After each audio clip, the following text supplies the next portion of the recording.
Hello and welcome to this episode of Demystified as we explore home cooking in a modern world.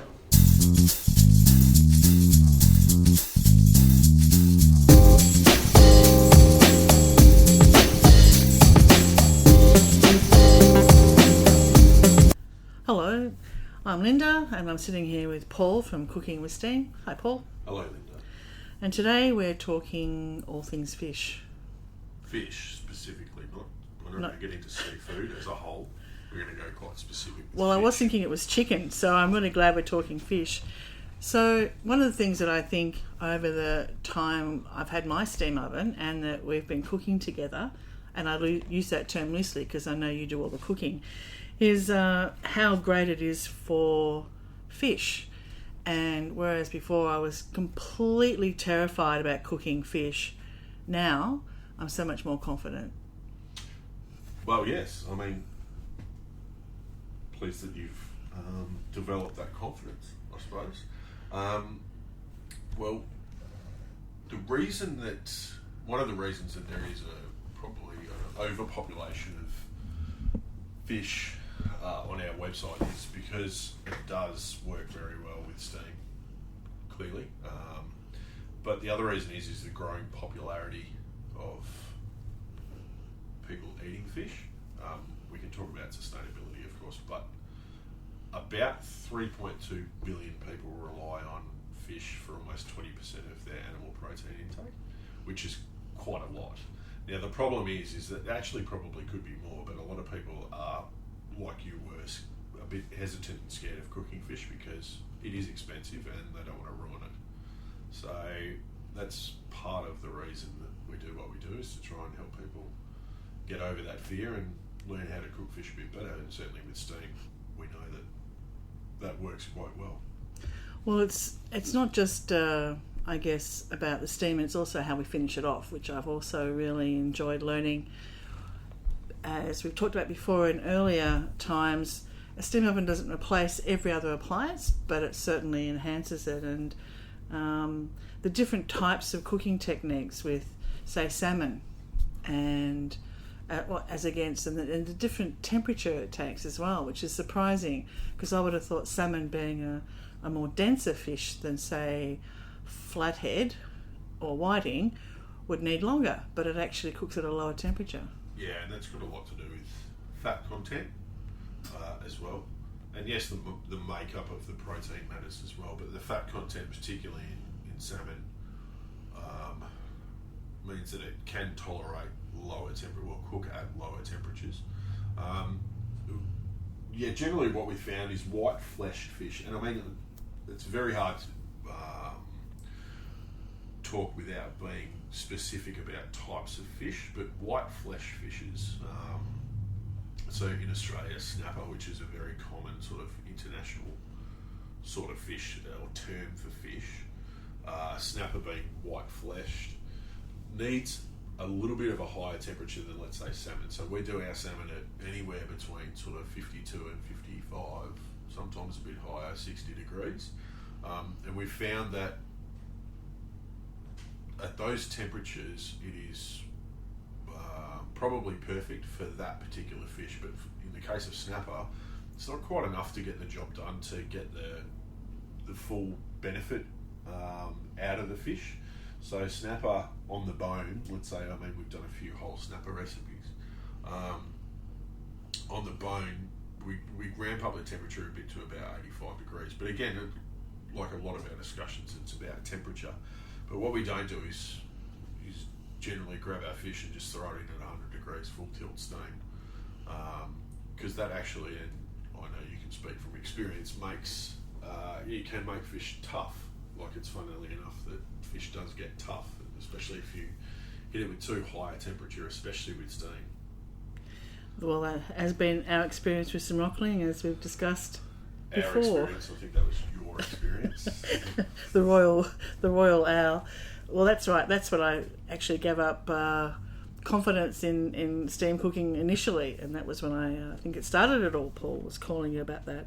But it's also interesting to me that so many of the recipes that we see, and that when we're doing our research and cooking, so many of the videos we watch and the recipes we see say, hey, it's great, put your salmon in, put your cauliflower and quite heavy vegetables in on the same pan and cook it at 100 and it's wow.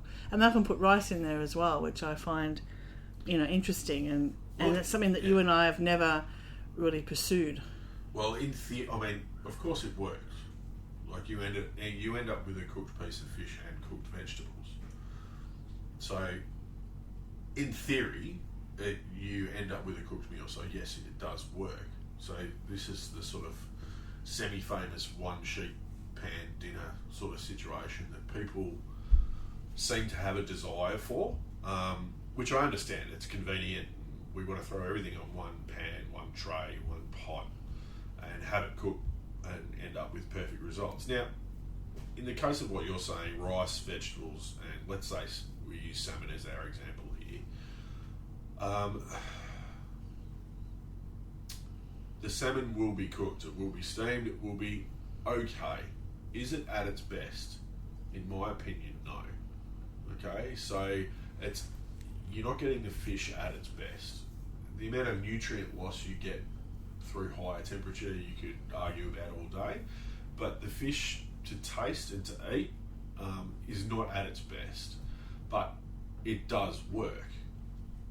Now, we have very few, probably to our detriment sometimes on our website, very few of the one sheet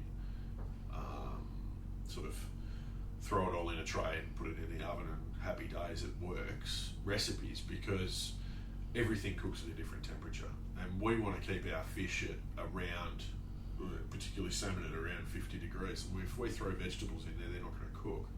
So while I understand the desire to have everything on one tray and cook together, realistically, you're not getting the best out of what you've purchased. And it isn't the whole idea of, if you're purchasing fish, which is expensive, and let's say salmon, don't you want to cook it to perfection, and then everything else that goes with it you can cook separately? I'd rather have a perfect piece of fish and have my vegetables or a salad as a different accompaniment, or whatever it might be, whatever you're going to serve with it, maybe done a different way, because I can't steam it at the same time as I'm doing my salmon. Like it's hard to say. I mean, there are examples that we have done. I know one of your favourites is we do a snapper and leek dish. I love that. Where you're right. We very finely slice and shave some leeks and add some stock and add some snapper, and we can do it with snapper and achieve it with snapper and very small cut leeks because we're working at a higher temperature, so we're up around 80-85 degrees, and that will cook the leeks. So that has worked out quite well. But in the case of rice, like, we're going to struggle. Like, we'll be there for quite a while. So, if we want to do rice at 85 degrees, we're going to be there for a while. So, at what point do you put the fish on top of the rice? Like, I'd prefer to try and teach people how to get a single standalone protein right, and then let us figure out ways to layer things in after or beforehand. I mean, if I wanted to do some asparagus and salmon, which is a classic sort of combination, I would more likely have the oven up at full steam my asparagus spears for maybe 3 minutes, pull it out, let them cool, let the oven cool, and once the oven's down around 60 degrees, throw my salmon on top of the asparagus, so it's still all in one tray, and then return that to the oven. So my asparagus has at least had a period of time at the temperature it needs to cook, and the remaining time that the salmon is sitting in there, because the temperature's so low, it's not going to overcook the asparagus by the time the salmon is ready, so everything comes out together. So it's about layering things in at the right time, rather than putting everything on one tray. I mean, long-winded answer. But No, because I think one of the other things that I've learned since we've been cooking together is planning.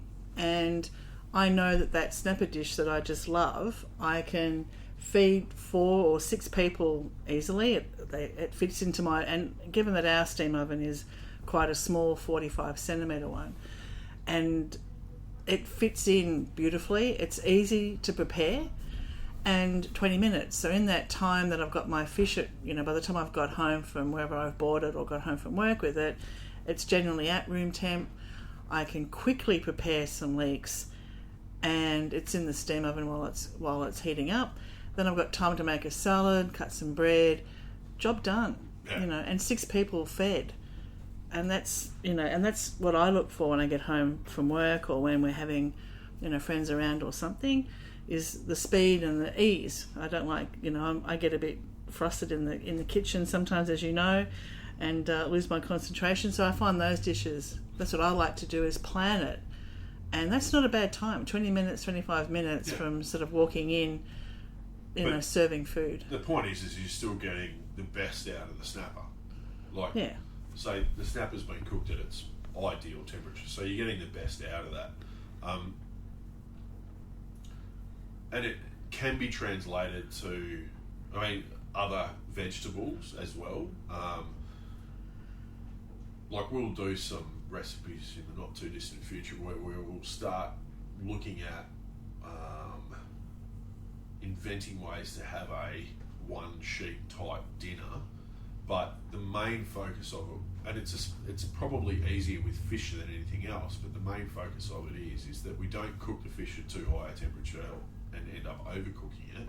So we make adjustments to our vegetables. So the example I just gave you before about throwing asparagus spears in, now that I sit here and think about it, I go, well, if we were doing snapper with asparagus spears or a white flesh fish that can handle a bit higher temperature, why wouldn't we really finely shave it? Like really finely sliced asparagus rather than have whole spears? Then maybe because it's super thin, that 75, 80 degrees that we're going to cook this white flesh fish at, and we make almost like a little sort of steamed asparagus salsa type situation. Like it's still vegetable content, and I know it's not rice and it's not, a bucket load of food, but it's still getting everything in. And you're right, it's about preparation. But I'm very focused on getting people to understand if you can cook your main protein correctly, especially when it comes to fish. If you learn how to cook fish, you'll end up eating more of it, which is healthier, and you'll end up. I think you end up becoming a better cook. If you can cook fish, you'll cook anything much better. Like fish is the hardest thing I think, but it is also my favourite thing to cook. So. Well, I won't say that I'm a better cook just yet, but I'm looking forward to graduating. I'm looking forward to graduating from the Cooking with Steam cooking school one day. But you're right. I think first year apprentice. I think I'm still in the first year, 4 years in, but never mind.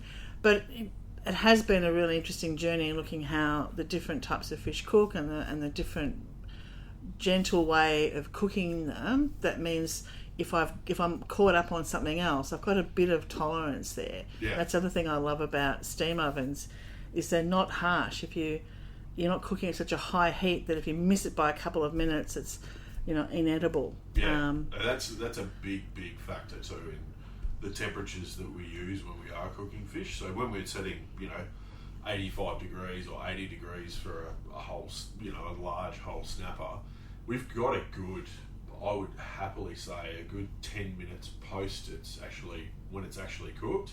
There's at least 10 minutes after that. If it stays in the oven, you get caught up, you're having a drink, entertaining, whatever, that you're not going to have as a dramatic impact as you would if you were, let's say, baking or roasting that fish. Like when you bake or roast something at 180 degrees, which is the temperature that everyone uses, or even if you're working on a barbecue or something like that, you're working with intense high heat, and if you miss it, you dry it out, you overcook it. And 10 minutes over is a lot. Like that's a lot in that situation. By lowering the temperature, you've got leeway and leniency, which means exactly what you're saying.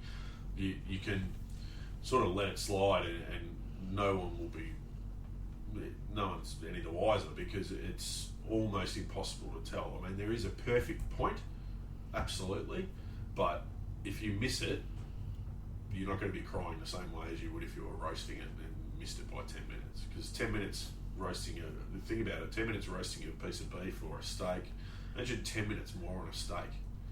a single steak, you know where it's reached perfect point, medium rare where you like it, and you leave it on for an extra 10 minutes. That's now well done, that thing. So it's the same theory with fish. Those minutes matter, but because with the steam oven, and if you follow the temperatures and learn, as I bang on about all the time, to maybe just lower your temperature and increase your time fractionally, and we're not talking hours, we're talking mere minutes, you get a far better result, and you have leniency if things go wrong, because things do go wrong. Well, yes, Linda, my first rock. things do go wrong. Thank you, Paul, for reminding me again. The other thing I really love about our steam oven when we've got it on combi mode is how great it is to just freshly crumb some fillets and cook it up. And the joy of having crispy, crumbed fish fillets without any of the fat, without any of the stress, the mess around the rest of the stove, it's great. And that's one of my husband and I know he loves crumbed flatheads, flathead tails, just loves it. Yeah, and that's applicable for all crumbed things, really. Oh, yeah. The combination mode on the combi ovens does that better than pretty much anything else, really. It's important to note it does need a little bit of fat to pull it off. So if you look at a lot of the recipes, we'll actually use a olive oil spray or a canola oil spray over the crumb, but when you compare that to shallow frying or deep frying, it's so minimal. Like it just helps when you add fat or an oil, when you're cooking at relatively high temperatures, the fat and the oil actually attracts the heat of the oven. So that will help you colour and crisp things up. So that little white spray on top of your breadcrumbs, although you think, okay, I've spent all this time getting my nice panko breadcrumbs and everything's going to be nice and crispy, and then I spray it with oil. The sprays are actually the best for that purpose. You give it a spray with oil and you go, oh, that's going to go soggy. Well, what it actually does is attract the heat and will help it become more crispy, if that even is a term. But the steam and the dry heat working together in a combination mode will also assist in getting things crisp, but you just need that little bit of fat on top. So we've done arancini, we've done crumbed fish, as you said, crumbed pork, crumbed chicken, like all sorts of crumbed food. You can pretty much crumb anything and get almost an identical result that you would if you were shallow frying or deep frying. And so for fish, especially if you have kids, so my little fella has fish fingers, but at least once a week. I mean, not packet bought. I'm going to say bird's eye or... Yeah, no. So, okay, well, if you want to get technical about it, they're goujons, homemade fish fingers, once a week, and that's how we do it. And it's brilliant. Like, it's so good. And can you share the recipe while we're just talking, Paul, just very quickly? No, because it changes always. Depends on what fish is around. But it's just, it's actually, and what that also does is, if you think about putting a crumb on something, you're encasing it. And so if you do follow general methodology of crumbing, which is flour, egg wash, and then breadcrumbs, you actually create a seal, right, around the fillet. And what happens is as the crumb cooks, the moisture inside the fish creates steam. So crumbed fish is actually steamed. The crumb's the only part that gets crispy, but the fish inside is actually steamed. That's why crumbed fish is so delicious, because it's super succulent. It's kind of like battered fish at the fish and chip shop. They put it in a batter, and what happens is the batter cooks, but the fish inside has got no colour at all. It's always, so it's actually steamed. It's steamed from the heat that's been created in the oven, and the moisture inside the fish comes out, steams the fish, but the massive heat on the outside of it, be it a deep fryer or an oven, gives it the colour and crispness.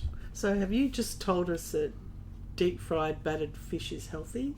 If you and take the batter entire off, population of Australia is no. cheering at the moment? But if you take the batter off, it's essentially a steamed piece of fish. But why would you go to a fish and chip shop and do that? Anyway.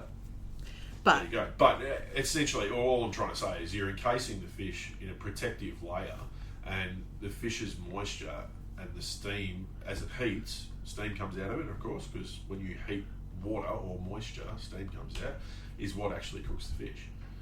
The outside coating is a protective layer. That's all it is.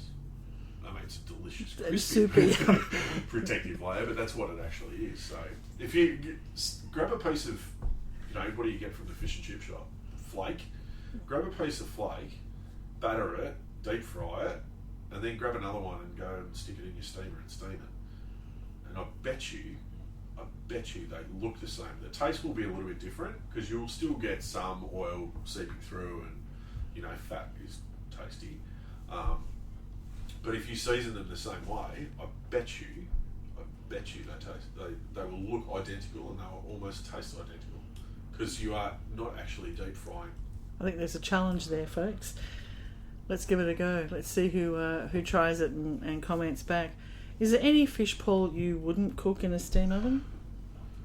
Tried a few.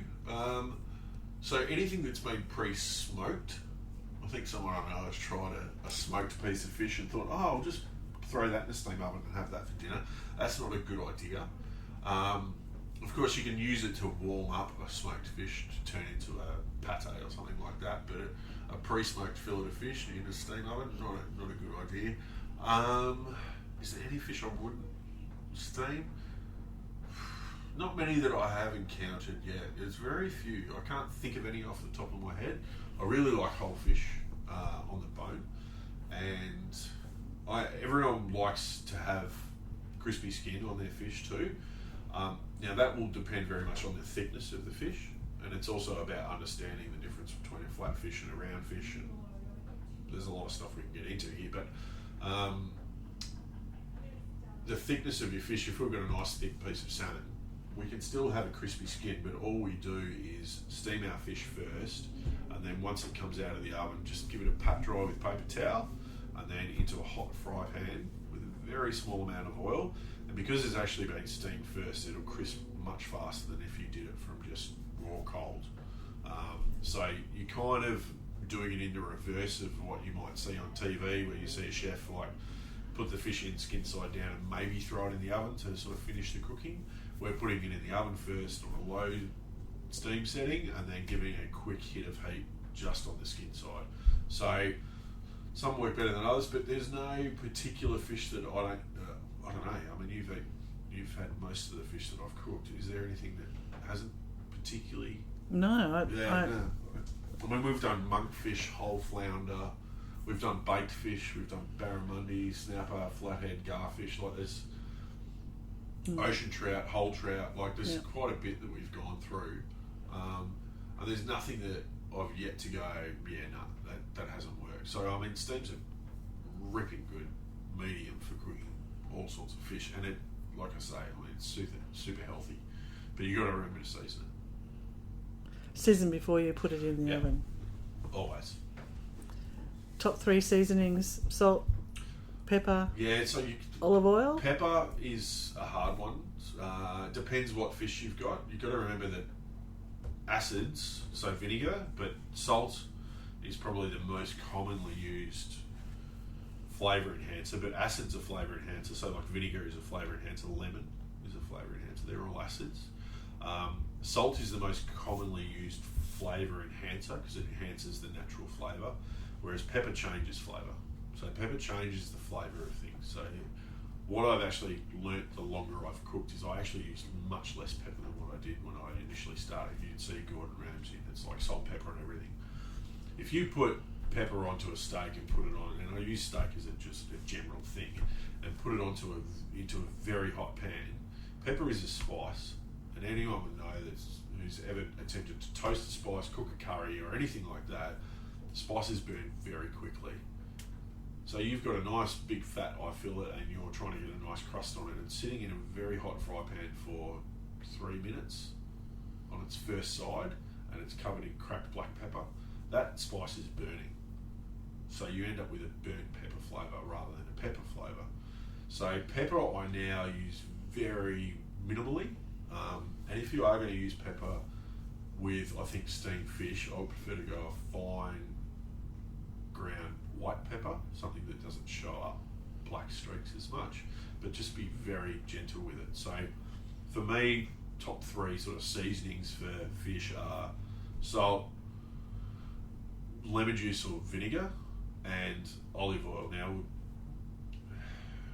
we use olive oil I use olive oil as a seasoning. A lot of our dishes, whatever you want to call them, we finish with olive oil rather than a dressing or something like that, because it doesn't get in the way of the actual flavour of what we're cooking.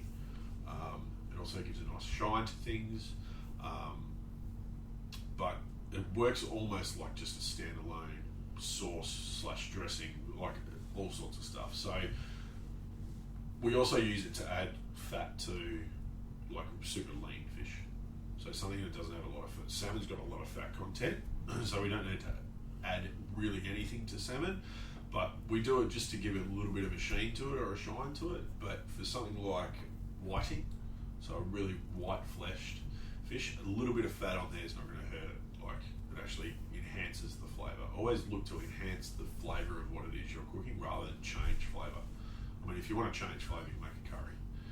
If you want to enhance the flavour of a really expensive piece of fish, add some salt, add some olive oil, away you go.